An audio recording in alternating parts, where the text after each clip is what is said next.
Welcome in, everybody. This is the Exp Talk Show. My name is KonkyTalks, or Steve. The main focus of these conversations is to further understand the people I'm interviewing, and maybe they leave further understanding themselves. Today, we're having a very special episode. This is my first return guest. Welcome, XilentFlex. Hey, my name is Flex. I was trying to think about what kind of an introduction I would do, and I landed on simple. So, I've been very lucky to be a full-time streamer for 5 years now, just a hair over 5. Mm-hmm. And when everybody asks me, ironically, I had somebody recently that had no idea. They'd just met me. So they asked me what I did for a living. It didn't dawn on me until recently, Steve, how hard, like, I've been doing this for long enough that when somebody knows what streaming is, it's easy to tell them what I do. But when somebody has no clue what it is, it's so awkward. So I like to tell everybody my streams are like an interactive podcast. They're about self-improvement, acting like a man-child, health and fitness, nutrition, gaming. And I'd say the foundation to all of that is community and everybody being close to each other, which is like no joke. So anybody that's been there will know exactly what I'm talking about. But I feel like that would be my introduction. So great intro. Yeah. Welcome back. This is very cool. We had a whole adventure prior to this recording too. We had some technical difficulties, and we decided a shower was the best way to solve the problem. Yes. So that's how we bond. So we're in different states, but you can bring webcams into the shower, FaceTime, you know. Mm-hmm. That's how and we now solve we're all clean and ready to. We feel fresh. Embark on some adventures. A little bit. Yeah, we shook it out. Call, it's we're ready. Yeah. No, we did both of us were working through our own things, getting ready for the call, which is a part of like what just adds to the personality of this whole experience. So we're like, no, it's 100%. Yeah. And it's no different than what we do like whenever we stream or like try to do anything with technology. It's just shit gets in the way, broken, you're like trying to figure it out. It's exhausting.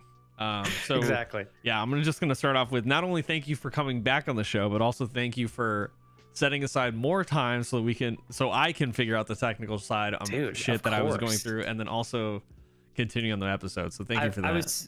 I was thinking about the beginning of this call last night in bed, and I just wanted to say that I am so pumped to be back. Obviously, I'm here, but I have been so proud of Steve and watching him like grow and develop and bring this talk show back in kind of like a new light. And I don't know, it's so cool. I'm so honored to be here, and I think you do an incredible job providing value for everybody that's lucky enough to be able to listen to these shows or watch. So yeah, I'm excited. It should be fun. I appreciate it, man. I guess I'll start with if anybody wants to see any the first interview I did with Flex, we talked a lot about like perfectionism and talked about just like personal development. And I've been following Flex for almost the entire time he's been streaming. Yes, it's been a long time, almost 5 years. I want to say. Yeah. And in terms of like, I guess so. Let me talk about Flex for a bit, as just like for me, what I get out of the streams and what I see from, as like a viewer and a friend. The conversational like approach, you're like one of the most approachable people that I've seen on the platform, that it just feels like I'm in the room with you. Like I know you strive for that, but you are succeeding in that.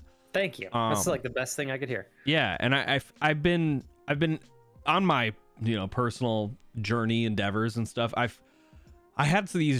found that I had these very hard lines for what it meant to be an artist. When you think about being an artist, it's like, oh, okay, well, like there's a medium they work in, and it's got to be paint or like something like with your hands or something like that. Something physical or or purely creative. Right, purely creative, yeah. And the more I've been reflecting on what that means to me, also in tandem, right? The art I'm consuming or the people I'm interacting with, the streams that I watch, I'm like trying to understand what kind of artists they are.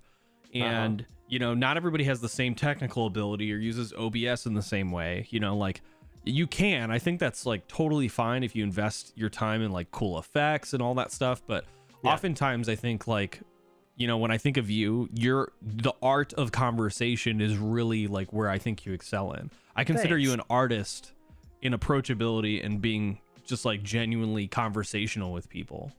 Thank you. So yeah, I just want to start off that for anybody who's like watching this, like there'll be links in the video description for you to go check out Flex, you know, on his social media and stuff too. So make sure you're following along if you like.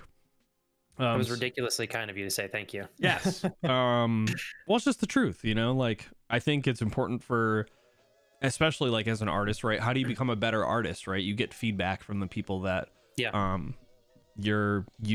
are around, you know? So, I think one of the coolest things about that, just to go ahead, add some spice, is when we shouldn't need like validating opinions, but it's very, very nice when you put your heart and soul into something specifically for a particular intention, and then somebody essentially communicates that to you without needing any sort of like, I didn't prime you to say that, you just said that. And that's part of why I love streaming. So to hear it is, it's really nice. It's very, very, I would imagine it would be like an artist who paints, you know, I'm going to use a painting as an example, but because I think it's easy, they paint this incredible image and they have like this intention, like the image is supposed to communicate something, but not everybody will get it. Sure. And then somebody looks at it and they're like, man, I feel like this is just such a great example of how humans persevere. Maybe that was the intention of the whole painting. So when I think anybody that is putting their heart into something hears feedback like that kind of like fulfills their intention, it's really nice. So yeah, thank you. Hell yeah, no problem. Yeah, so we prior to every XP Talk Show interview that I've ever done, I usually do like about 30 to 45 minutes like of pre-conversation, pre-talk show interviews, so we can outline some topics that we're going to talk about, and that way you're not caught off guard by anything. So you know, the conversation could be full of tangents and stuff, and we can get back to like the core stuff or whatever. But I wanted to start off really quick with like, you've been streaming for 5 years, you've been full-time during that entire time. Like, what has streaming changed for you, like in terms of what you initially set out to do as like a streamer? Do you still identify yourself as that, and like how do you like think about streaming as somebody who's been in the space for so long? Yeah, it's a good question. I think has streaming changed for me at all? I think my interpretation of it has changed a little bit. My intentions are still is so great. It kind of touches back to exactly what I just told you about, like the painting reference. When I started out full-time, like my first year, I had outlined precisely why I was streaming, like what were my intentions streaming. I made my own mission statement. I wanted to be super clear on exactly why I was presenting myself to this degree, putting everything on the line for it, etc. Because I felt as though if I didn't have a clear idea of where I wanted to go and why I wanted to be here, that's very gamey to like put everything on the line for something that you're not totally on the same page with. So in terms of like, has it changed at all? I think that the foundation is still pretty much the same.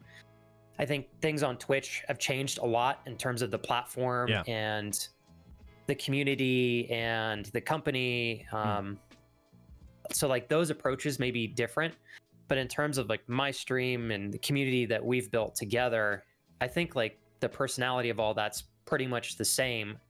I just feel like we're able to do a lot more with the same input. So so my first year streaming, as I was kind of like figuring out how I wanted to do things and what I was creating and finding what worked, like my flow, and like essentially developing the personality of like the channel and the community. I think that those things are still very much here. I'm even more clear on exactly what those things mean, and I'm able to kind of fulfill the intentions of why I'm streaming better. Not that they weren't there in the first couple years or whatever, but I feel like I can put the same energy into stream as I did 5 years ago, but I feel like I'm able to do a whole lot more because I'm a bit more clear on why I'm here and what I'm building and why I'm doing it. So hopefully that makes sense. No, it does. Yeah. I mean, basically, it sounds like you feel like you feel more connected to the people that you've been streaming to for over this time. You feel like the quality is increased too, you know, like for your streams, both not in just like video and audio quality, but like in the quality of your interactions with the people that you that was much better. Yes. Yeah. You articulated that exactly. I wanted to. I love it. Thank you. So like, you know, over these 5 years too, I know that you had a lot of assumptions related to like what a content creator does and what a streamer does. Can you tell me some of these like assumptions you had, you know, now that you're 5 years in, right? I'm sure there's a lot of things that you were like practicing that were just like not sustainable, or just like things that were maybe didn't like, you were like, why did I think that I needed to do it this way, you know? Yeah. Oh, okay. So a lot of my gut feeling towards this question goes back to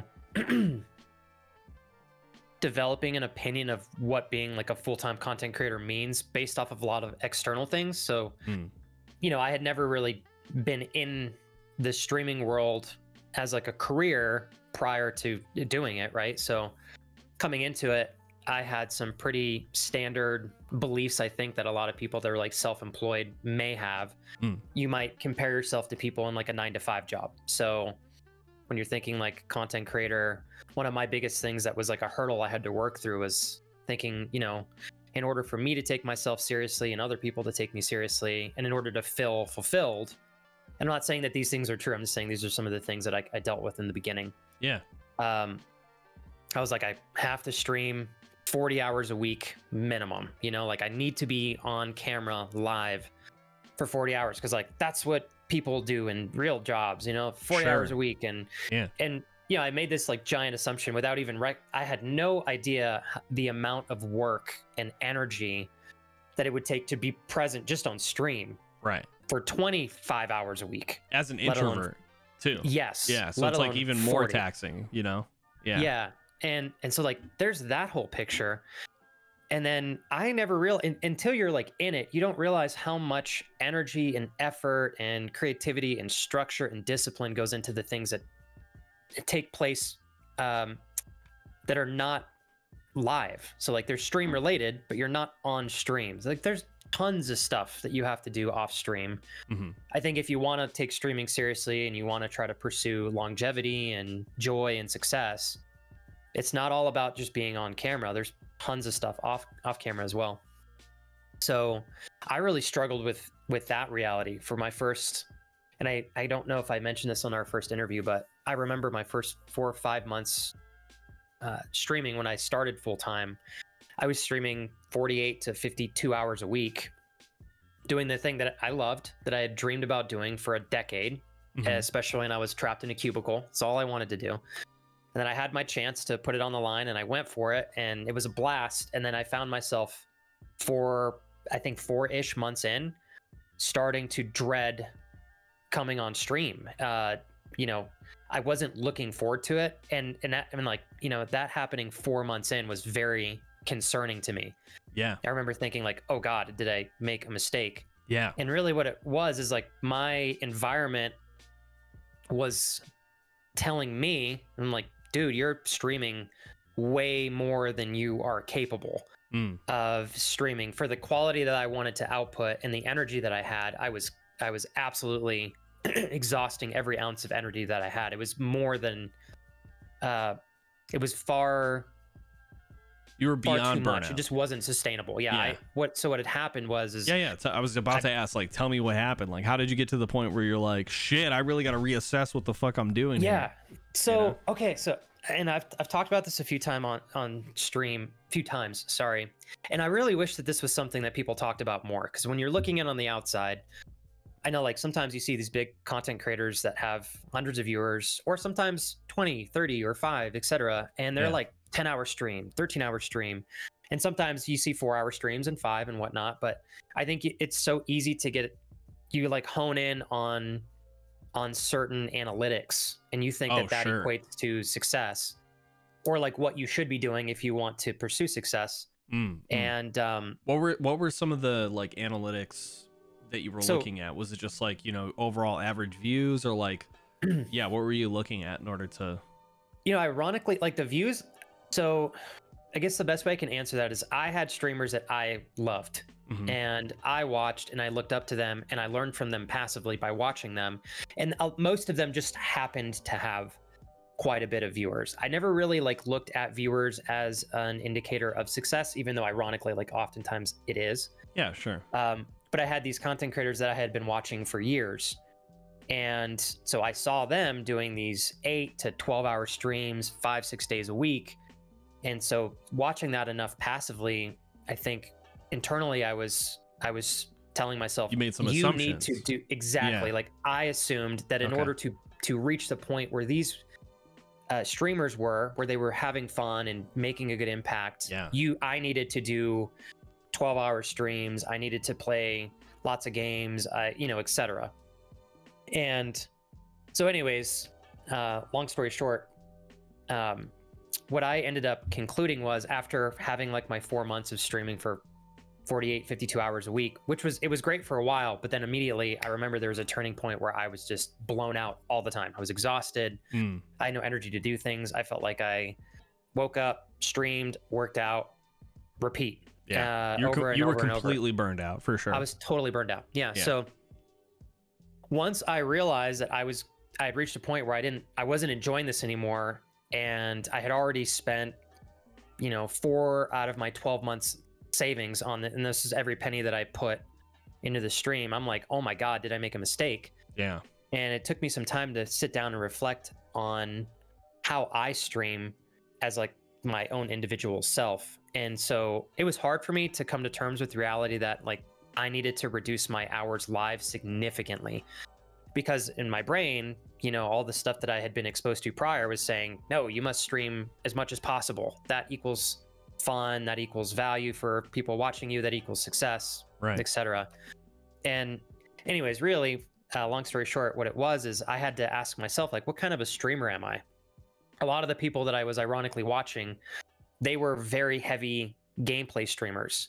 Oh, so that makes a lot of sense. Okay, so it's easy to just like focus on the game. Yeah, so but you were just totally leading different conversation. Yes. And you're like, I'm gonna talk to these people for 8 hours. Yes, exactly. That's So crazy. like these streamers I was watching, they were really entertaining. They were great. They're good people. But 80% of the time they are honed in on the game and they're gaming. Yeah. And when I looked at like how I stream, once the stream is live, I'm talking nonstop and carrying I'm carrying a conversation with everybody that's in the channel. Yeah. For 8+ hours. And I am naturally an introvert. I'm not an extrovert. I like to socialize and communicate when I'm talking to people or friends that I like. Yeah. But my ability to do that is not unlimited. So anyways, I had to look at how I was as a streamer, like how I streamed, and figure out what am I capable of in the way that I stream? How much can I stream before it's too much? Like before I'm asking too much of myself. And so like, how did you establish that like balance? Like how did you? So was it just a matter of like practice? Like, hey, I'm going to do like 3.5 hours today and see how I feel afterward? That's a great question. That's a great question. So when I first started, I was doing 8 to 10 hours, 5 days a week. And I was noticing, obviously excluding the first 3 months, because of course, like I had quit my job and I'm investing all my money in myself to make a dream come true. So I was, I was hyped. Once that, you know, it's like when you get in a new relationship, you're in that honeymoon phase. Not that you don't still love your partner. Yeah, you're just like, but like that dies down. You're invigorated. You're like, this is my dream. I'm gonna fucking do it. You know? Exactly. 100%. Yeah.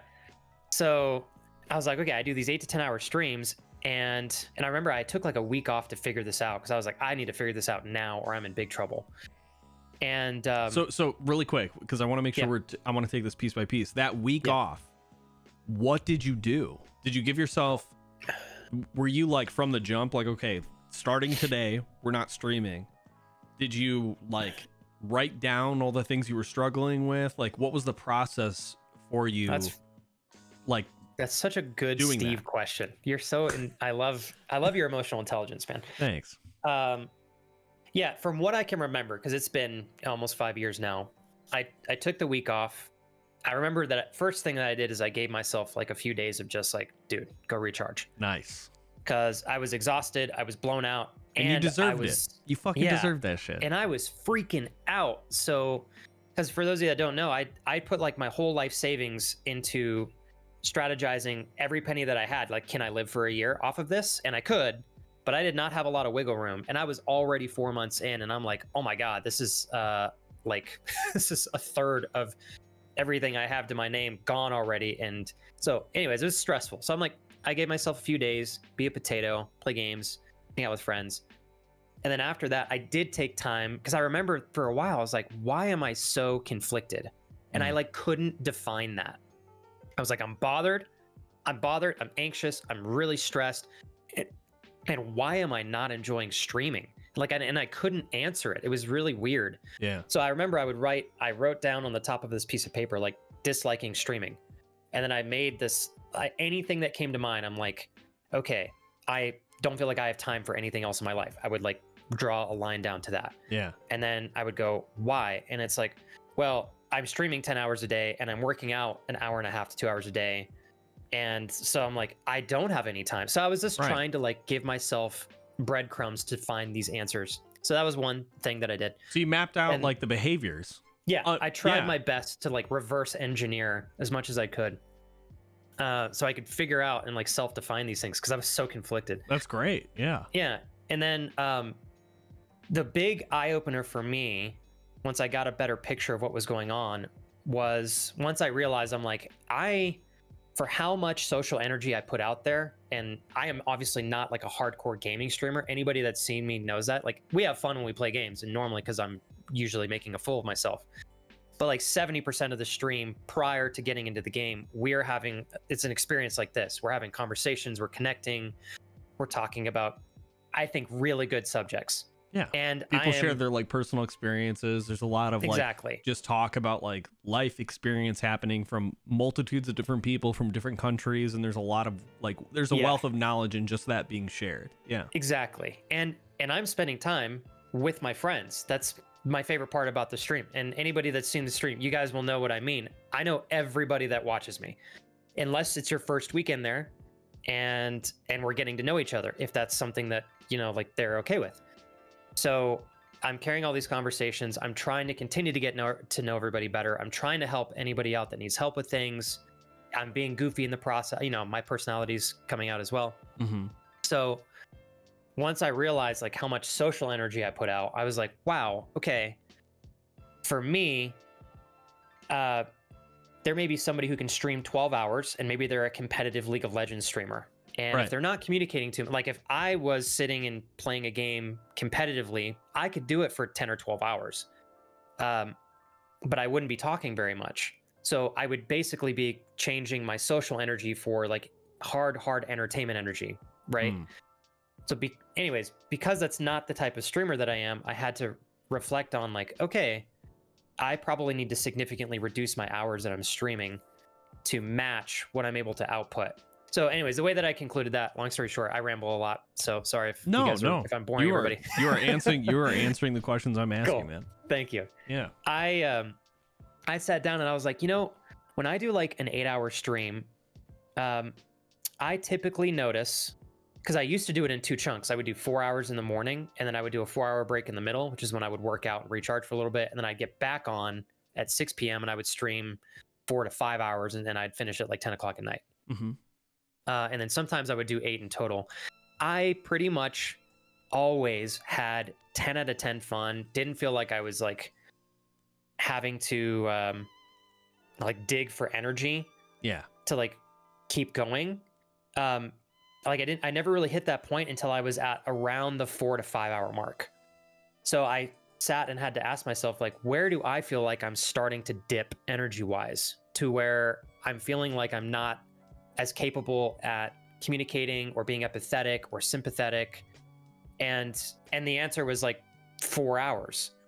So did you come to that conclusion with like the paper outline, or was this like, I'm going to go back and watch my VODs and see like what happens, after that period of time? I think the paper outline helped a little bit in giving me breadcrumbs in knowing what I needed to look for. But really it was just a matter of, I remember sitting there asking myself, when do I feel like my social battery and my fun meter, instead of going up, it starts going down. And the answer was like, I felt like I could crush it every day.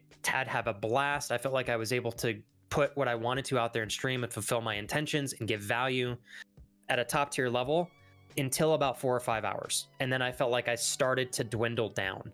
So it's so specific. Like for you to be in tune with that feeling is really, the word I want to say is like admirable, but I think it's just like a really good firm.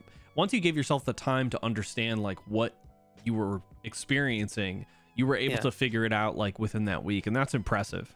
Thank you. Especially after being burnt out for like 4 or 5 months. Not a lot of people can have that. And not only the recognition to be like, hey, I'm sick of this shit. I don't want to do this anymore. Possibly. Did I make a fucking mistake? And then like give yourself the time to slow down and reassess and like reapproach. It takes a very strong-willed person to do that, to either, you know, try to reapproach this thing that they want to get back into, or you know, I'm a failure. You know, I'm sure you had some of that too, but you know, like it was hard. Yeah, the anxiety. Can you talk a little bit more about that? Because I think that's one of the things that I find the most unique about people in general is how they like deal with that failure of like, maybe I fucked up, like I just I don't know what the fuck why did I decide to do this?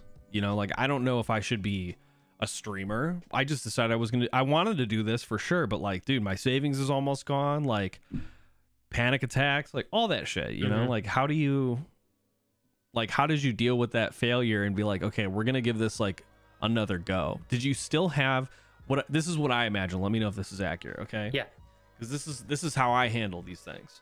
Okay. I myself have a shadow version of myself that whispers sweet negative thoughts into my brain regularly. And I feel like we all do too. Yeah. And goodness. And oftentimes the thing that we get from the world or society is that, you know, you go to therapy, you work out, you drink water, you go for a walk, and this thing will disappear and you will be completely fine. Just push it aside, you know? Right. Just you ignore throw that motherfucker away. You'll feel okay.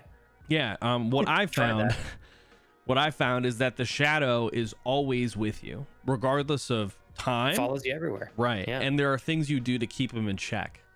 Yeah. You know, and that's it. You know, I try to do everything I can every single day, take my meds, get enough sleep, eat right, you know, work out, like all these things keep that thing in check. And if I ever hear him louder some days than other days, it just means maybe I miss one of these things, or it's just one of those days. You know, not a lot of people have that awareness. So like that thing, that voice, that shadow could be really powerful for some people and keep you down. So like, how did you pull yourself up? Did you feel like you were reinvigorated, Beth, by the end of the week, or were you still like dreading? Well, at first I beat myself up and I felt really awful because I was like, before I went into this, I spent a month taking time when I talked about my mission statement and like I wanted to make super certain, because like I left my last job and career for this.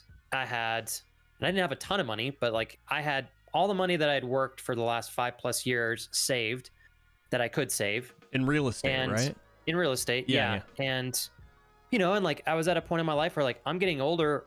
Most of my close friends were 5+ years in their careers already, using their degrees. I have a college degree and I'm going to go pursue streaming. And I got nothing but pushback from like 80% of the people in my life outside of my now wife, my best friend, and a couple other people. So I had like, once I realized that 4 months in, something was not working, I felt like I could hear all the naysayers in the back of my head, you know, like told you so. And I felt like I was almost reinforcing that as well. And so that's why I gave myself like those 2 days to just have my pity party and recharge and then come back. Cause I was like, I'm not going to give up. I knew that for a fact. I knew prior to that moment of like self-reflection, I chose this for a reason. I love streaming. I'd been doing it already for a handful of years prior. So I'm like, I was positive that the joy and the fulfillment that I wanted was there. And because it somehow felt like it disappeared, I'm like, something's not balanced because I know the joy's there, but something's kind of blocking this. Mm-hmm. So all I have to figure out is like, I'm like, where's this blockage?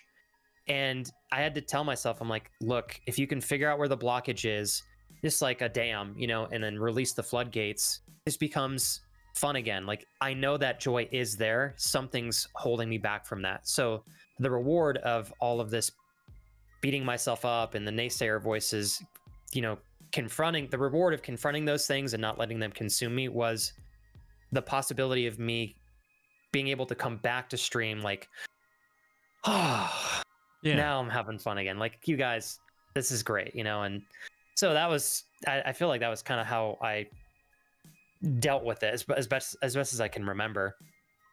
Awesome. Okay. No, that's great. Thank you for sharing all that. So I guess it made sense. No, it did. Yeah. So I want to get into, I guess, like, how are you doing now? I know we talked like in our previous conversation, you felt like you were like a little bit stuck. That's a funny. Yeah. Go ahead. No, I was just going to say, you felt like you were stuck, and I wanted to really get into like, what dimensions do you feel stuck in? Do you feel like you're stuck creatively as a streamer with, like, you know, the numbers you're doing, like analytic wise, creatively, personally, like, with like whatever skills you're developing, like how do you feel stuck? Yeah. And the interesting part about that is, you know, like 5 years in the future was where we are now. I was having like I was having a similar, that's pretty cool. Like, it's not identical to how I was feeling in my first year, but it's similar. Like, reaching this point of, not that I wasn't having fun. I guess it's not totally identical, but would you say it's like satisfaction? What would it be? Hopelessness is the best way that I can define it. Okay. Because I figured all this stuff out, precisely one of the big things that I just mentioned. And then for about 3 years, I felt like everything was awesome. And it wasn't a feeling of, things were great. I'm very grateful. I'm incredibly humbled. And, you know, I was very lucky that for about 3 years, things continued to be progressive for me in almost all regards. And then after everybody started going back back to work after COVID, and Twitch has been changing so much over the last 5 years, as I'm sure everybody's aware, I started to realize that the way that I was growing my channel, which has always been authentic with good intention, the same techniques that I used to try my best to meet new friends just were not working anymore. And I had put all of my, and please, everybody that's listening, learn from my mistakes. Like, I had put all my eggs in the basket of, you know, like trying my best to, when I met somebody on Twitch, that was the only way I could, how do I say this? I relied entirely on meeting new friends only on Twitch, which for 3 years worked. So I can't blame myself for investing in just, you know, streaming as my avenue to, and when I say like grow the channel, I mean that in the most respectful way possible. I want to stream indefinitely, and I want to be able to hang out with my friends on stream indefinitely, and I want my wife and I to be okay. And so, you know, I'm sure everybody can understand that. But 3 years in, recognizing that what was working for me for the past 3 years was no longer working. And for the first time in 3 years, things started to go backwards for me in all regards. And that started like a snowball of, I would have these phases where I felt really hopeful and I'm back on track. And then I would fall into these really depressive episodes where I felt like I was watching, like, you know, stream is it's my baby, you know, like, other than my marriage, it's the most important thing in my life. And I felt like I was watching something I put my heart and soul into die in front of me. And man, anybody who's streamed, imposter syndrome can creep in easily. You can find yourself wondering, do I deserve this? Am I doing a good enough job? Am I not entertaining anymore? Am I not providing enough value? And those things can consume you effortlessly sometimes when you're battling depression and hopelessness.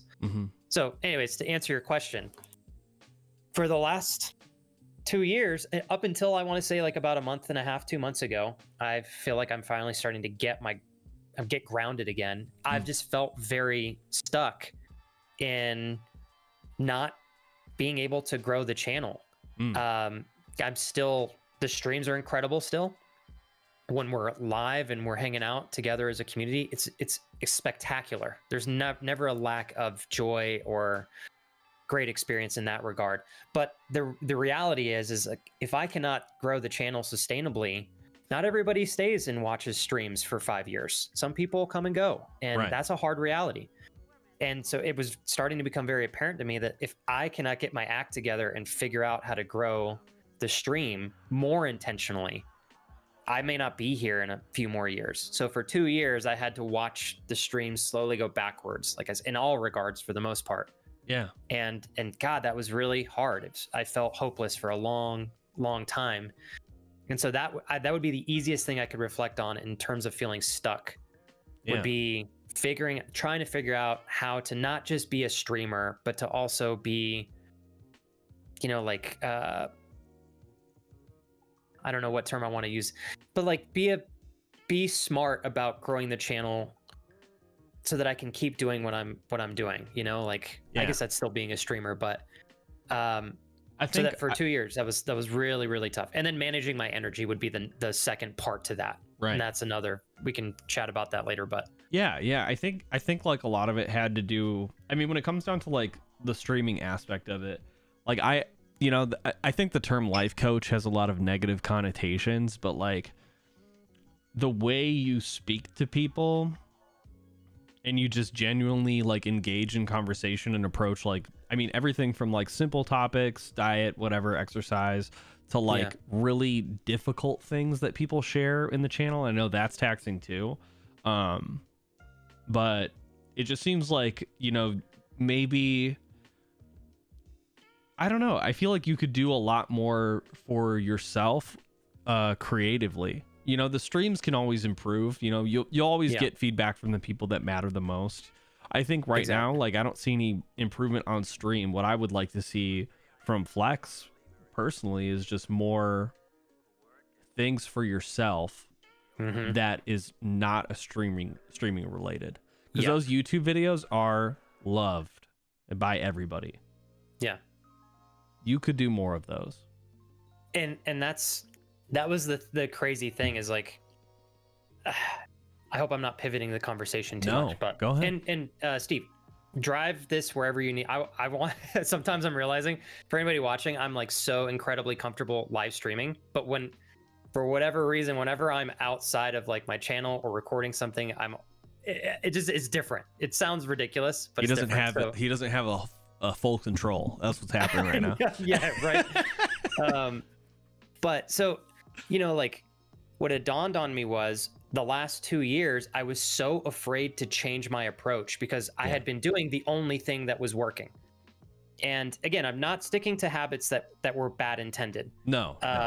There's nothing wrong with, I know you're going to preface this with that, you know, like I had no bad intentions, like, or as far as I know, for everybody who's watching, he doesn't, like, he's literally genuinely trying to approach streaming very similar to like, you know, how he was handling, like, I'm sure his real estate before coming into the streaming space. He just wanted to genuinely understand people. Genuine, authentic, personable, connect, I want to help people. Approach, but in order for me to do that, I have to meet new people. And so I'm like, so what's the way to do that? Sometimes about streaming, I hate that I have to think about, but I love the part about it that I love is I get to make new friends and I get to help more people.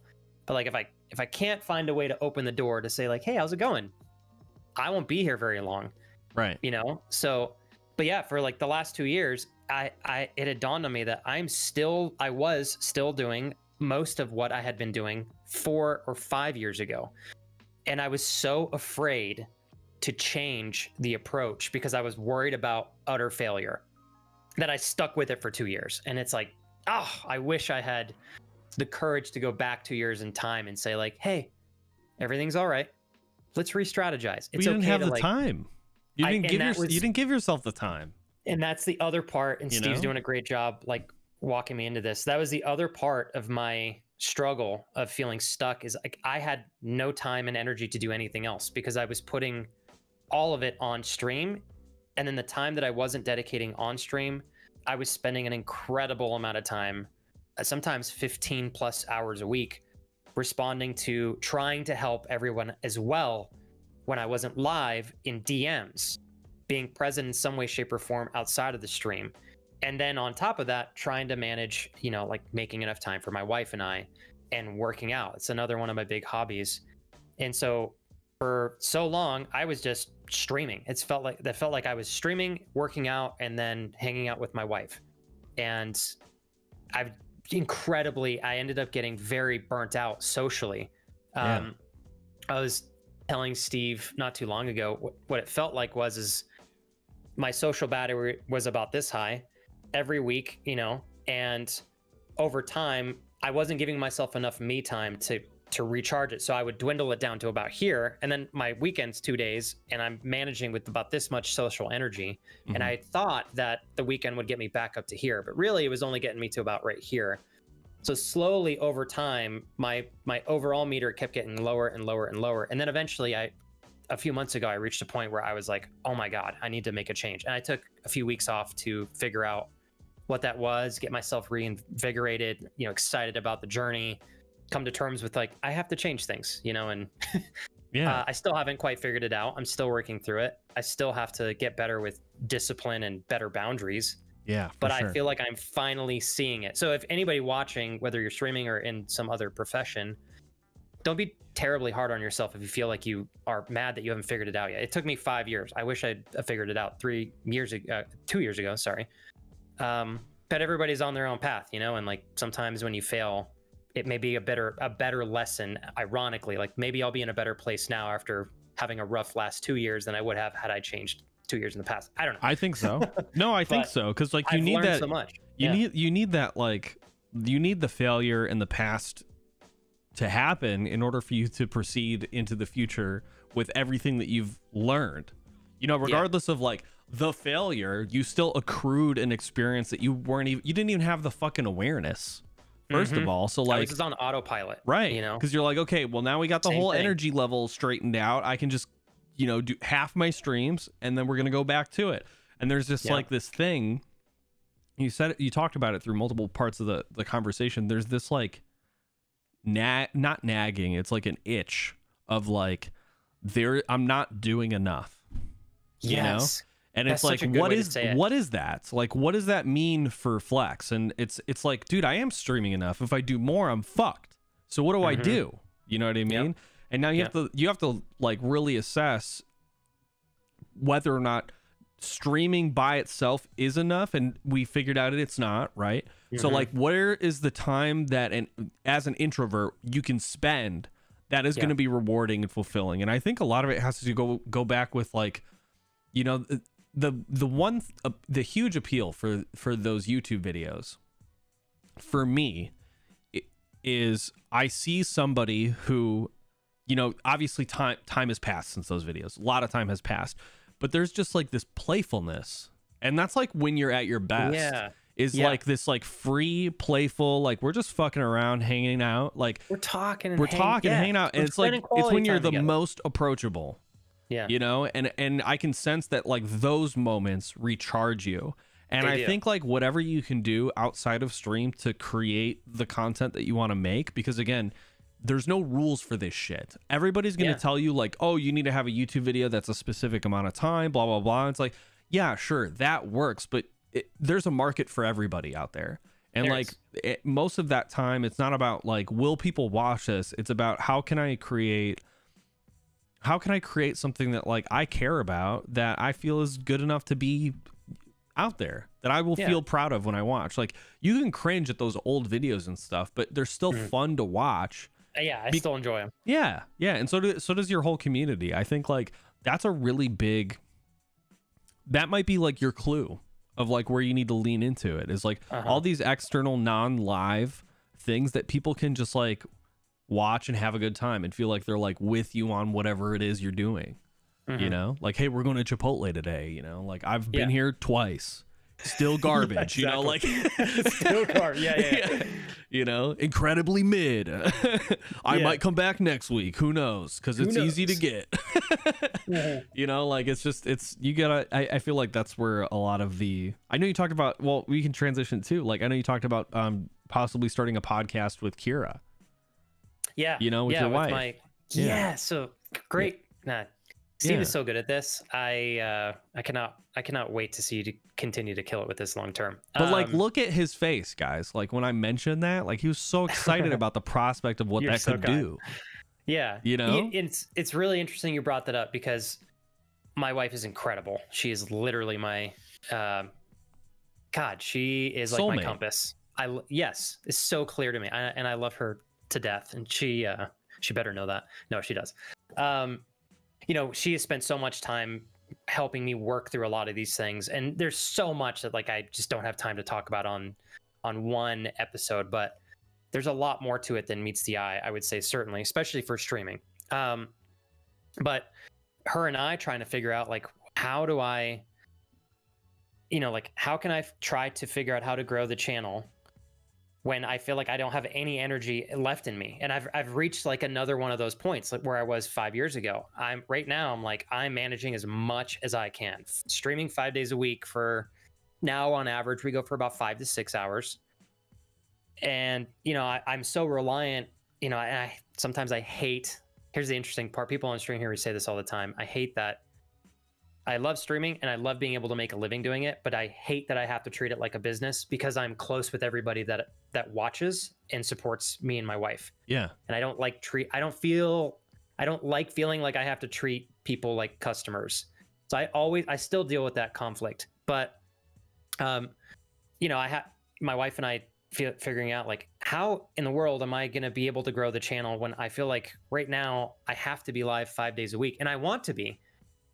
You know, and I rely on it financially and I'm at the point where like I'm streaming enough that I'm enjoying it, but then off stream, I'm spending all this time on DMs and stuff. And I don't have the energy to be part of something else. So I'm at another turning point where I'm like, I'm going to need to make a decision and a sacrifice. And I'm going to have to do so without guilt tripping myself or feeling guilty. So for example, like the amount of time over the years that I have spent responding to DMs, and I love doing that, just to be frank, but I am only human. You know, I don't have infinite time. I don't have infinite energy. And so for the longest time, it's been hard for me to even come to terms with the reality that maybe I am reaching a point where I can't get back to everybody. Because for all the 5 years I've been doing this, I'd say 99% of every direct message I've ever received, everybody gets a response. And if somebody sends me 5 paragraphs, I take the time. I'll take 2 hours to respond to them. And it's been hard for me to come to terms with like, I might need to let that go. Not because I dislike anybody, but because I need to take that energy and put it into something else so that I can be here indefinitely for everybody. Right. And so sweeping around back to the podcast, my wife and I were talking about these things, and it's like, what is something that brings me excitement that I don't feel like is going to absolutely tank me energetically, and something that is also fun. And the podcast was like, it's like podcasting and vlogs are like 2 easy examples. Yeah. I get to spend time with my wife. We have these incredible conversations like we're having right now, Steve, with her behind closed doors. And we're like, it would be a lot of fun to have these and share them. And everybody in the community is super familiar with me and my wife now, because my wife also is on the channel often as well. And we're like, it would be a lot of fun to bring these to the channel. And that would be a great way to kind of step outside of Twitch a little bit and sustainably be able to present myself outside of Twitch in a way that I can be consistent. And so like the podcast was something that really excited me. You know, vlogging down the line, haven't done it, you know, long term. So I don't know if I would actually like it, but come on, you already did it once and you loved it. Yeah. I think it would be something that I'd really enjoy if I could get over the awkwardness of recording myself in public. But like, don't worry about that. Yeah, and these are the things that I feel like I had to ask myself. You always think like one of the things that I know you and me are very similar on is you think so dimensionally about like it's not just like the act, it's the act and then the perception of what the act does. Yeah, like, and it often stops you from even doing it. Yeah, it's like, okay, if you're at the gym, that's one thing. Like, you want to be conscientious and courteous of the people around you, right? Yeah. That's something for sure. That's more of being polite. But if you're like, this person thinks I'm a dork, then it's like, that doesn't serve you at all. Because who the fuck is that person? Right. You're right. It doesn't matter. Yeah. You just gotta jump, dude. And this is like, I look at a moment like this as an opportunity to recognize that even though I've come a long way in my whole life and I'm proud of who I am and where I am, I'm like, everybody reaches a point where you're kind of like, damn, I'm being a baby. I gotta, like, I need to just no. feel really you gotta awkward. Stop. You gotta stop that too, because like calling yourself names and like judging yourself for like the fear also perpetuates the more like cycle of abuse that you have. Mentality. Yeah, that's true. That's true.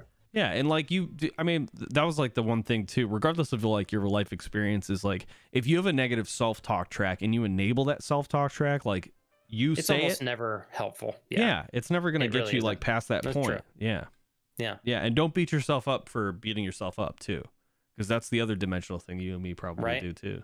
Like, I'm such a fucking idiot. Oh, I shouldn't say that about myself. Man, I suck. It's like, no, stop. Yeah. And I want everybody to know, like, if any of you have watched me or Steve, I think a lot of our friends come across our channels or our content, and they're like, man, you guys are in a great space all the time. Great attitude, super positive. And I try to correct people all the time on stream. I'm like, well, yeah, I'm having fun. I'm doing something I love, and I'm hanging out with all my friends. I'm in a good mood. It's hard to not be in a good mood in this environment.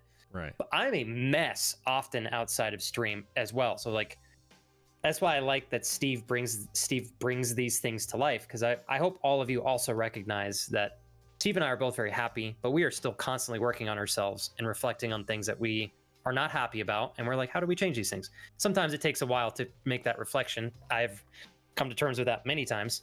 Yeah. But yeah, so I agree with you in not reinforcing the negative self-talk and stuff. And instead of letting something hinder you, it's like, okay, how can we just get a little remove uncomfortable? The barrier? Yeah. Like, get a little uncomfortable. Go for it. That's the benefit of being uncomfortable, is if you're uncomfortable long enough in the same instance, eventually it's not very uncomfortable. It becomes normal, and you're like, oh, it's not really that big of a deal. Also, like, let's be frank too.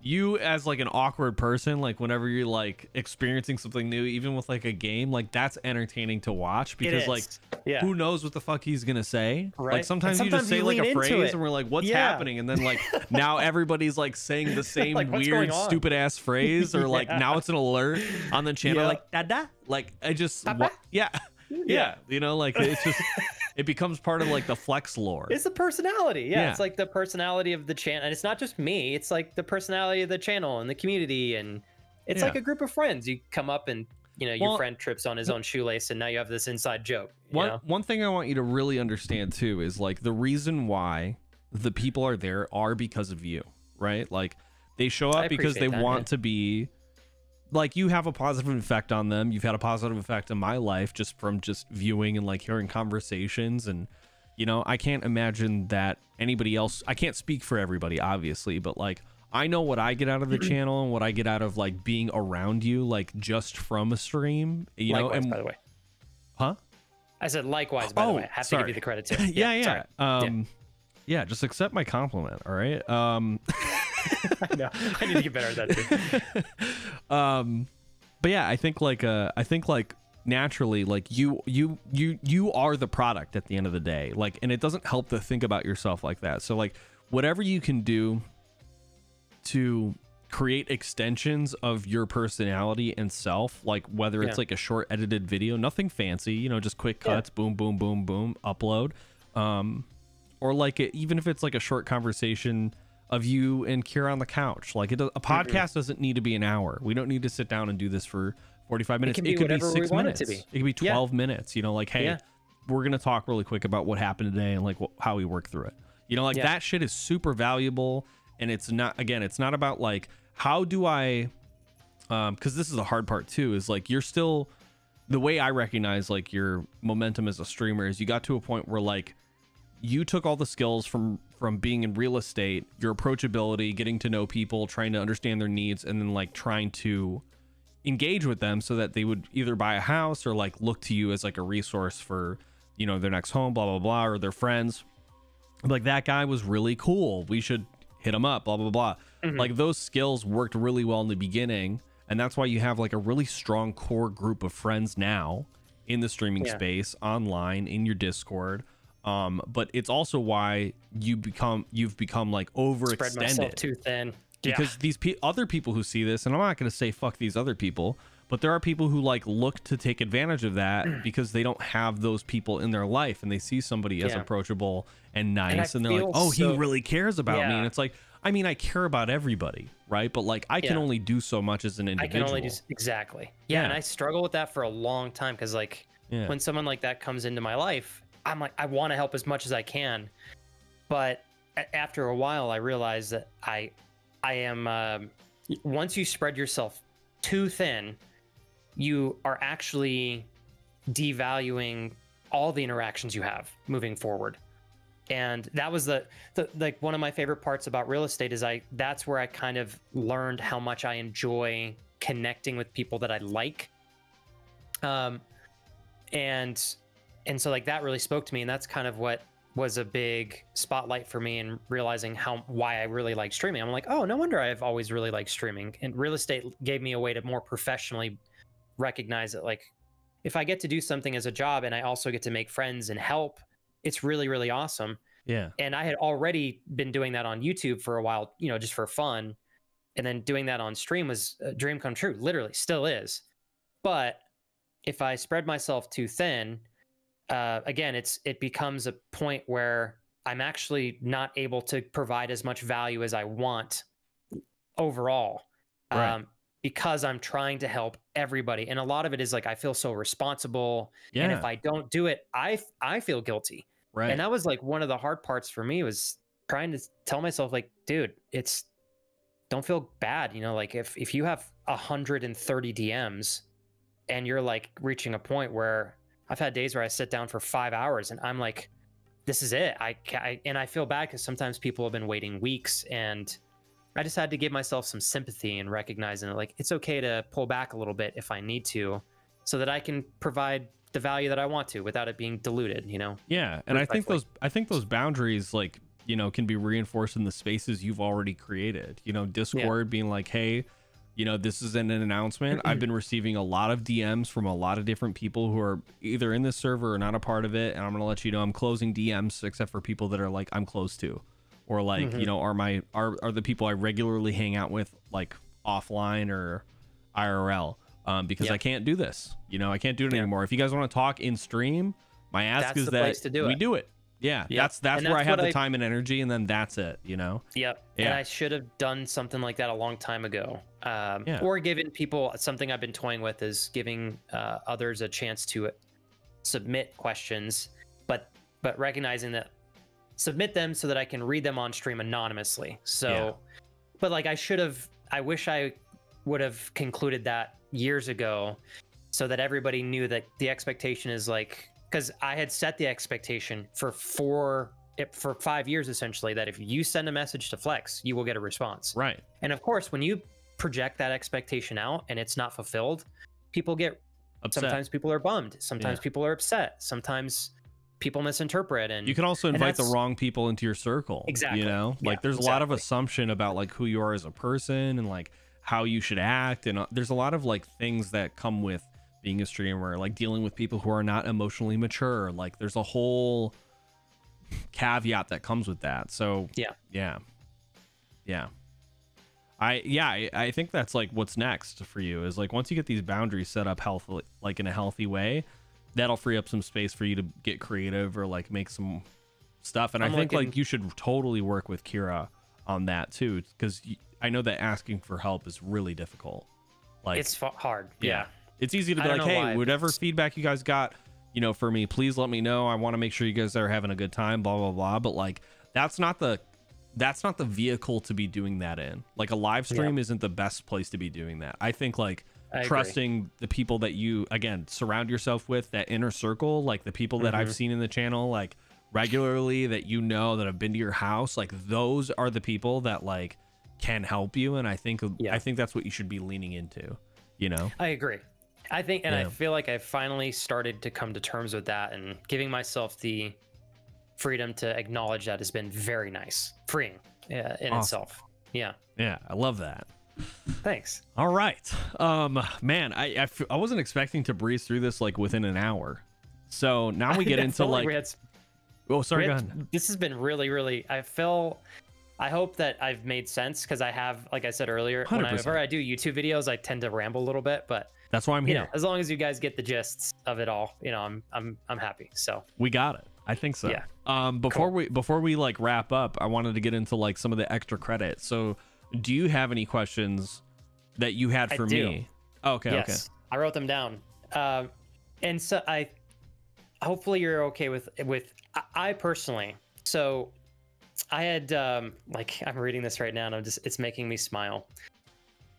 When I was thinking about how long you and I have known each other in this last year, and for those of you that, well, obviously you guys don't know this until I tell you, but Steve has been so helpful to me recently in bringing a lot of things to light that I just don't think I could have found on my own. And for anybody that recognizes how powerful that statement is, if you have a friend or a family member in your life that's able to guide you through the darkness when you just can't find the light, it's unbelievably powerful. And so grateful for you, Steve. I wanted to ask, because he's helped me grow a lot recently, especially. I have seen you not only as like a content creator and with your talk show, but as a man, as a friend, as a husband, as a son, as a human, grow exponentially in obviously your whole life, but this last year, I've seen you conquer some big things. And there are things that some people never have the courage to put their foot down and say, I'm going to do this. And because of that, they miss out on a lot of value and experience that life has potentially in store for them. So one of my questions for you is like, what motivated the desire to make a lot of these adjustments in your life, or to tackle a lot of these things that have been present for a long time that maybe you hadn't come to terms with? Like, what was the motivation behind it? What was the voice that kind of opened that door for you to say like, hey, maybe I can walk through this? I ask because I've seen you do some things that were very, not only it was really incredible to watch, and I was so proud of you and happy for you, but I found it to be, I'll give a quick example. Sure. I won't give the details. I'll let you do that if you want to. Steve recently, literally a month and a half ago, I think, came into stream and told me that he was going to lean into a trip that he had been waiting for the perfect time for a long time. And he's like, I'm just kind of done waiting. And obviously he's not making a poor spontaneous decision. He's being spontaneous, but he's like, I can do this and I'm going to do it. And it just like, it really spoke to me in the moment. He's like, I'm tired of waiting. And he actioned something that ended up being a huge, I think from what it sounded like, a huge success in terms of joy and value and experience and growth and et cetera. And that's just one of the few things this year that I've seen him just pull the trigger on. And it was really encouraging to watch that. I think when you ask me this question, like, I can't help but think about my dissatisfaction with my life is what I would describe it. Like, I felt like I have done a lot of internal work, and I've been sort of like, I guess the best way to explain it would be like, I've been studying for a test for so long and I've never taken it. That's a great analogy, dude. And so I'm just sitting there, fucking book after book after book, new skill, not executing. And I never, and I was like, I don't know, like I'm learning all this stuff about myself, how I think, the way I grew up. I'm understanding my emotional,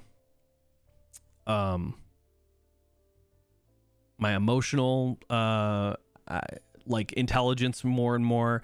And then I just got to a point where I was like, okay, like what I'm lacking is experience. I can look at all this shit and how it works all the time, but it's like reading a self-help book and all you're doing is reading the books, but you're not like, you're not actually taking the leap yet. Right. And so, for those who don't know, I did not have a very good relationship with my mom. And that was for a lot of like personal reasons. I just, you know, I always kept my parents at a distance because of how I grew up. I was just like very...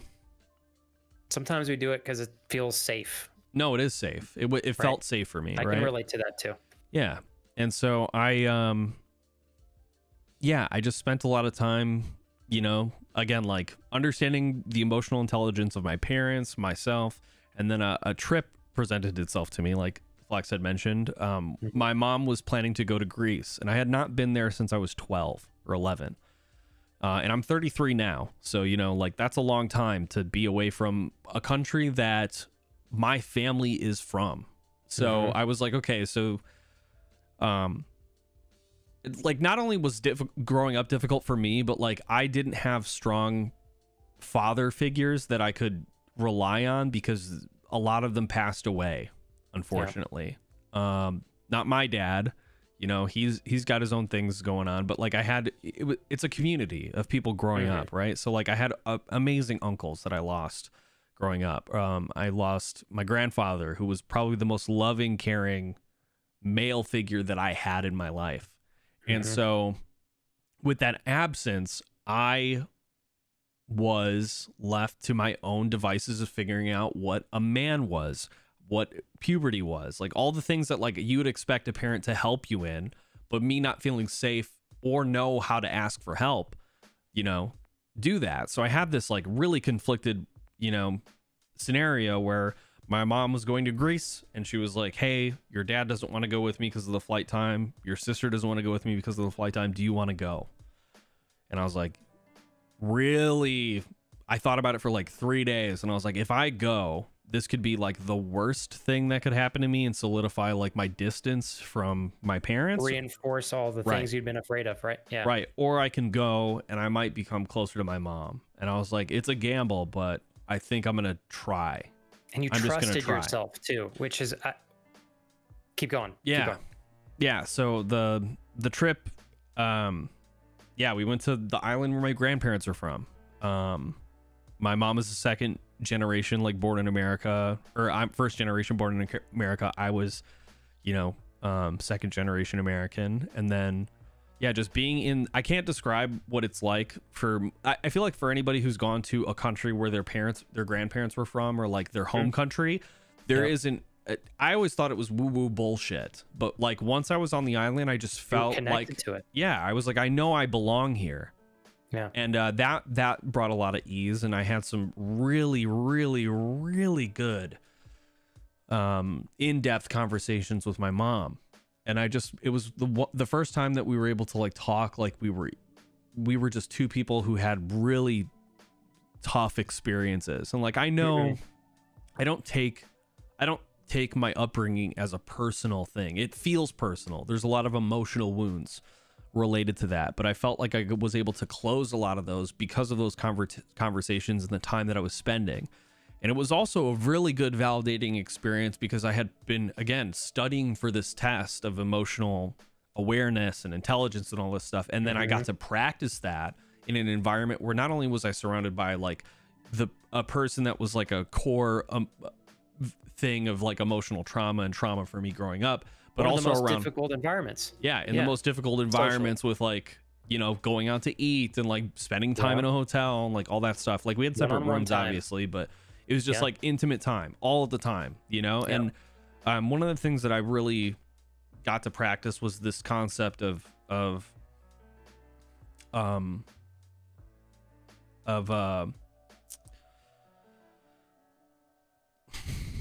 what's the best way to explain it?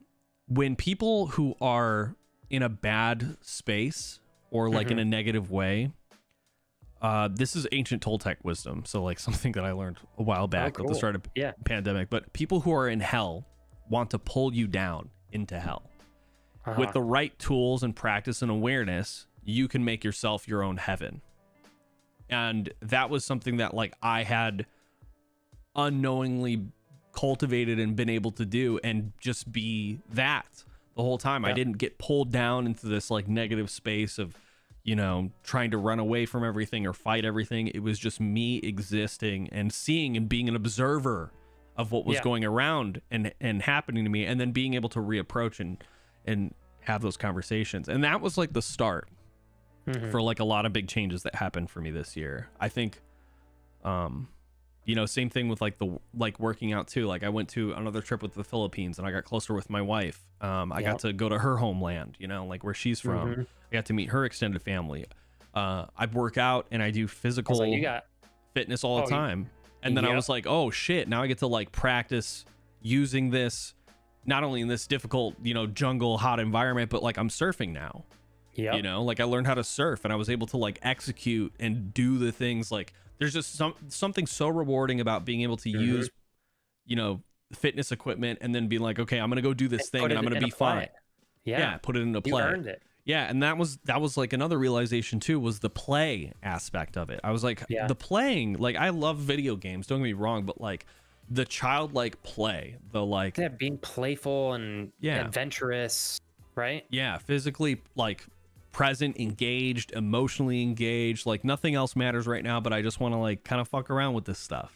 And that kind of reinvigorated my time coming back to this. I realized that a lot of these conversations that I had and my focus was just kind of off. I was really going in with a lot of assumption about how I should be behaving based on what I've seen or how other people have done it, and drawing inspiration from that. And from that inspiration came rules that I don't know why I decided to put them in place, but it just made me like closed-minded, I guess. Whenever you add rules to an art, well, you narrow, you're this broad, beautiful focus where you're like, you can be creative and expressive, kind of gets slimmer and slimmer and slimmer, and then you're just kind of fitting into a cookie cutter.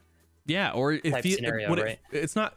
The way you're describing it is almost accurate. But what I was doing was putting myself in an uncomfortable box, and that's what I realized was the itch for me creatively. I was like, I don't need to do this shit. You know, like walls down. Like I can do whatever I want. There's no rules here. Like everybody can tell me what they want to do, how a thumbnail should look, all that shit. And it's like, you guys decided this. How?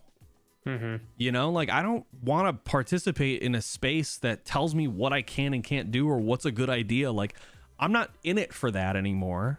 I just want to be me, talk about the shit that I want to talk about, engage with the people that I want to engage with, and also learn something about themselves. And I hope that they leave the conversation learning something about themselves too. Because like this introspection conversation and like life experience sharing, like it's so valuable, and it can only happen for a lot. Like for me, like most of the stuff that I learned was like through audiobooks and podcasts or just like talking with people. You know, how can you? Me too. So like that's a medium to learn. Like it doesn't need to come from just a book or it does a YouTube and video. Steve, sometimes it could be a podcast about cooking food. And you may have a moment where one of the people on the episode pushes food aside and they just bring a very personable thing to light. And you may be listening to this episode on food expecting to just learn about food, and then this person all of a sudden brings up this story of their childhood and then walks you through this door of like, wow, you were really able to like connect with them without even realizing it and gain like a tremendous amount of additional value because it organically just went that direction, you know? I think sometimes that's how things like that end up playing out, you know? And that's when I kind of had this like kind of realization that like I am like we were talking going full circle back to like there are different kinds of artists. I think that the idea of like being an artist of play is a very cool thing, and I was just like really obsessed with that idea, and that's kind of like where I'm at right now. I'm like it's just so free to say that. I'm like I'm working on a video. I have all this like B footage and extra footage from like when we were in the Philippines and when we were in Greece, and I'm working on a video right now to talk about like what my experience with my mom was like and what those trips away from work did for me, because you know, like I work a 9-to-5. I have to be I as somebody who's got ADHD, I decided I was going to get medicated. That was a huge fucking thing too. Like after 33 years of like, okay, getting diagnosed when I was like 26, and I'm like, I can't do these systems that I created are non-sustainable. Like there's so like it costs me so much energy to make the system, participate in the system of focus, and then it's if not that getting you what you want. yeah, and even if it does, it takes me 4 times as long. Like how fucking that sucks, you know, to feel like I can do all this stuff, but I'm limited. I have a disability, you know what I mean? So it's like, it's also like, you know, grieving, going back to, you know, I wish I knew this 2 years ago. Like grieving that process of like, I could have been amazing in college. I could have like applied myself, you know, when I was in art school and shit. So yeah. That, I mean, that was super long-winded. I answered exactly your question, but that's the answer I was hoping to get. I just like, and again, I didn't want to walk you into talking about anything you didn't want to, so I left it open, but I was like hoping that you would to some degree be willing to dig deep into the question, because for anybody that's watching, I think we've all been touched by Steve in many different ways, and he is not only a teacher, but he's a person just like all of us. And sometimes when you see somebody that you highly respect go through battle and come out stronger and more put together, it like I think it shows a lot of other people that they can also have the courage to go into battle and not worry entirely about being defeated, you know, like have hope that you can work through it and grow and experience and come out happier than you were before. Sometimes it takes going through really scary doors to get there, and sometimes you don't want to open them, but I think you're a great example of how worthwhile it is to try to conquer those when you can, and if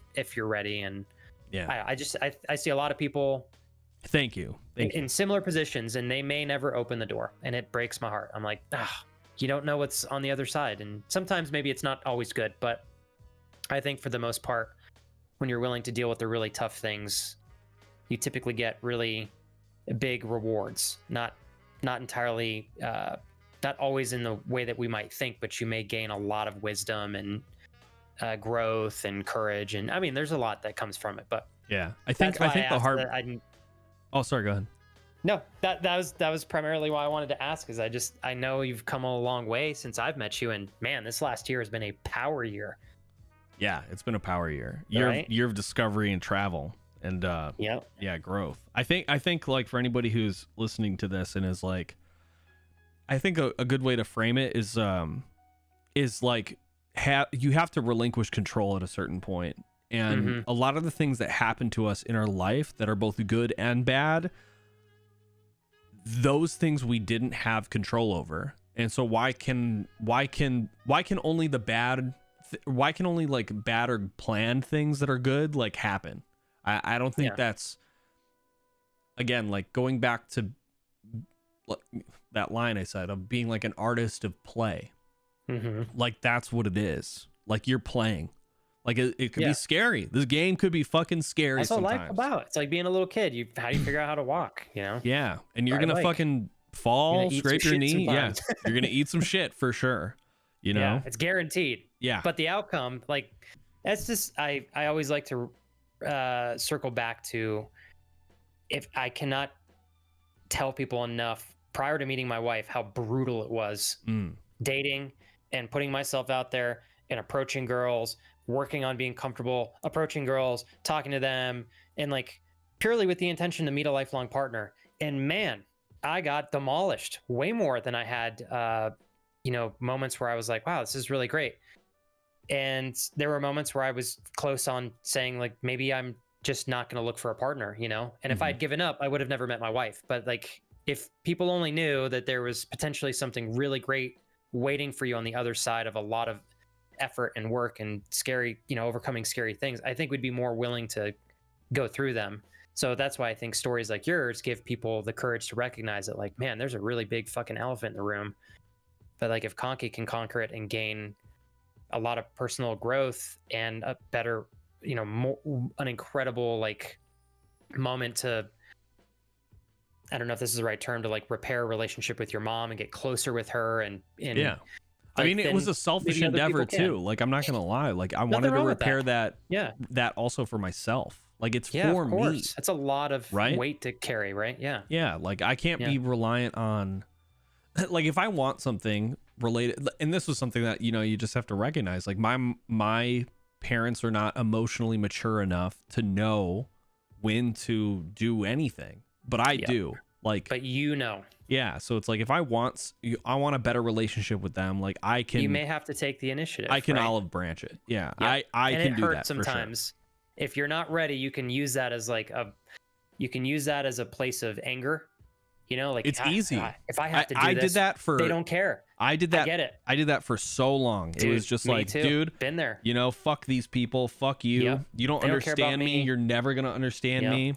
It's better off if I'm just not around. I don't need to be around you. You know what I mean? Like it hurts me to be around you. It's safer for me not to be here. And then also that anger card, especially I think a lot of that has to do with like, I think this is a deeper conversation we don't need to have, but as a man societally, like you cannot be sensitive. Like I'm a sensitive person. I feel everyone, I feel everything. Man, when I was a kid, I was like, you know, very emotionally volatile. I cry a lot. You know, it was like I was judged for that too. It was like you need to pick yourself up. You're a boy. You need to be strong. Blah blah blah. And all these agreements that like society and the world had like given my parents and the people who were telling me these things like were given to me as an impressionable child. And it's like, you know, when I was like, I'm thinking about like my mid-20s, and I'm like, when did I cry? And I was like, I didn't do it at all. I withheld that. You know, so it's like now I was like, oh, that's the practice for me as like a 28-year-old, and now I'm in my 30s, and I'm like, I can cry now when I watch a movie. That's a fucking accomplishment, you know? Yeah, dude, that's big. Crazy. Or listening to music and getting teary-eyed, or like and just relinquishing that control so that I could like practice having those emotions and experiencing those emotions, because when you put everything into anger, you're still holding on to everything else. It doesn't go anywhere. So yeah, completely separate conversation, but on topic for sure. I love it though. That was great. That was incredible. Was there anything else you wanted to ask me, or was that the main one? You actually answered one of my other ones was what is the driving force behind your talk show, and what are you working to accomplish? Like, what are your intentions? And you kind of had answered that, or it was really, really incredible. Actually, you walked into like what you were hoping people got out of the show. Yeah. You know, and then you can, if you want to dig into it deeper, you can, but that was it was a selfish endeavor. Like when it first started, again, getting back into the artistry of play, like I've worked in retail for 10 plus years, the most similar to you, like as a real estate agent. Like the things that you found rewarding related to real estate was like getting to know people and like understand them and like help them. That was me in retail. Like after practicing for so long about like what people needed, or like helping them find stuff or whatever it is, you know, regardless of the retail job you're working, that stuff becomes less important because you're so used to doing it that like finding the thing, giving people information, helping them buy or purchase something, like that is the footnote. The main thing that becomes interesting for the individual who is I think maybe on the spectrum or neurodivergent like myself. I found that the puzzle, the thing that I enjoyed the most was like, who is this person I'm talking to, and are they open to talking about themselves? Yeah. And I was like, when you were telling me about like your DMs being flooded and like, you know, some of the toxic people that ended up in your community because of just like how open you were, I like immediately thought of when I was in retail, because people would tell me shit that I was like, you've known me for 15 minutes. How the fuck? Why would you tell me that? Like I'm like, I don't even know you're telling me things about your daughter and like your family relationship. Like I don't tell me their last name. Like I just know your first name. You're buying a MacBook computer. Like why did you feel comfortable enough to share this deeply personal fucked up thing for me? And then there was the opposite end of the spectrum where like, you know, my thought, like I have the one story that comes to mind is there was a girl and her mother who came in for a computer for like back to school. She was wearing a softball uniform and she was really upset. Like her mom asked her a simple question and she was like, fucking blah, blah, blah, and then like walked away. And I was like, did she lose her softball game? And she looked at me and she goes, how'd you know that? I was like, she's wearing a softball uniform. She's really upset about something really simple. I think that's what happened. And when she came back, I was like, hey, I know that you lost your game today. Your mom didn't tell me. I figured it out. And I just want you to know that like that sucks and it's okay to feel that way. And I know what it's like to feel like you lost and couldn't do anything about it. But can I ask you a question? And she goes, yeah. I was like, do you feel like you guys did your best today? She goes, yeah. I was like, that's pretty fucking cool. Yeah. And that was the conversation we had. And then we bought it. She bought a computer and we were done. Yeah. You know, so it's like, but you, how can I do that? Yeah. How can I connect with people more? Like, how do I create space for them to feel like they're heard? I'm genuinely interested in you as a person, and I want to know Likewise. You. Right? So it's like, yeah, go ahead. I want to, and so, thank you so much for that. I feel the same way about you. I cannot stop myself from interjecting and saying that. I feel go ahead. Totally mutual in that regard. I think your pursuit of making this playful again and being playfully creative was like the perfect solution that you needed, because if it stopped being, and this is something that probably can apply to so many other people. There's something you want to do, and you're connected to it. Like, it's part of you, but something's just not clicking. And like something's just not clicking. Sometimes it's just a matter of figuring out, like asking yourself the question, without any expectations or external reinforcement, right? When you're just having a conversation with you, how do I make this playful again? Like, how does this be what I want it to be? And can you answer that without having to worry about anybody judging you? Yeah. And like, what's the answer? And I think that you asked yourself that question. You were like, for some reason, this is no longer what I wanted it or want it to be. And so you stopped for a while, but like, you knew this is something that you want to be part of. You're passionate about. You're so good at it, Steve. Thank you. And you're like, something's blocking this, like, what is it? And you figured it out. And instead of making it super complex and fulfilling expectations of other people, you're like, I'm doing this the way that I want to do it. And it's going to, like, presenting yourself in that sense and building your talk show up on that foundation, I think it's going to give so much more value, because it's purely authentic. It's organic. Yeah. It's built on the foundation of joy and interest, and like much more will come from that, even if it takes some time to figure out how to do the dance. Sure. Then sticking, just like me in my first 3 months, then sticking with something that you're doing just because you feel like you should be doing it. Yeah. Like, that's not sustainable. Right. So anyway, just kudos to you, man. I'm so pumped. Yeah, I'm so proud. Thank you for asking those questions too. It's not very common that, like, when I ask people to, ask me something, they have something written down and in mind. So I really appreciate that. I wanted to take some time. I was like, I got my 2 things that had come, and you had already answered the third one, but I was like, these are 2 things that I feel like I wanted to bring to light, at least for everybody to at least hear your answers. So I appreciate it. Thank you. Of course. Yeah. All right. So that was the return Episode 2. XilentFlex. Episode 2 of episode 2, version 2, chapter something, 69. Chapter 69. Yeah. Flex, where can people find you? You want to talk about that for a bit? Yeah, you could just do a Google search, XILE. Look them up. Oh, shit. Yeah. XilentFlex. Ignore the first time that I attempted to spell. You don't need to spell it out. It's in the video description, baby. Yeah, that place. You just put it in Google. Everything pops up. But my alias is the same name on everything: Twitter, Instagram, Twitch, TikTok. It's all in the video description, you hunks. Yeah, you guys can find it in there if you want to kick it. But I will say that I appreciate all of you guys taking the time to listen to incredible Steve and I. And I know there may be a lot of you that don't know me, so thank you guys for inviting both of us into your day. And I certainly hope that you guys were able to take some value in learning from, like, our experiences, and like, having a fun time being part of this discussion. It was a lot of fun. I was looking forward to this. I felt the first time I did a video with Steve on his show, an episode, sorry, I definitely was, it takes time to, like, get comfortable when you're in a different environment. Like I mentioned earlier, it's different than stream. Yeah. And sure. I think the whole first episode last time, I was like judging myself and overthinking my answers. And I wish I had been more comfortable personally. It wasn't anything with Steve. I just was not used to doing. I felt so much more comfortable, probably too much because I rambled a bit too much, but I really enjoyed this. Like Steve, I feel like we're sitting across from each other in an office. It's really great. Hell yeah. So yeah. Awesome.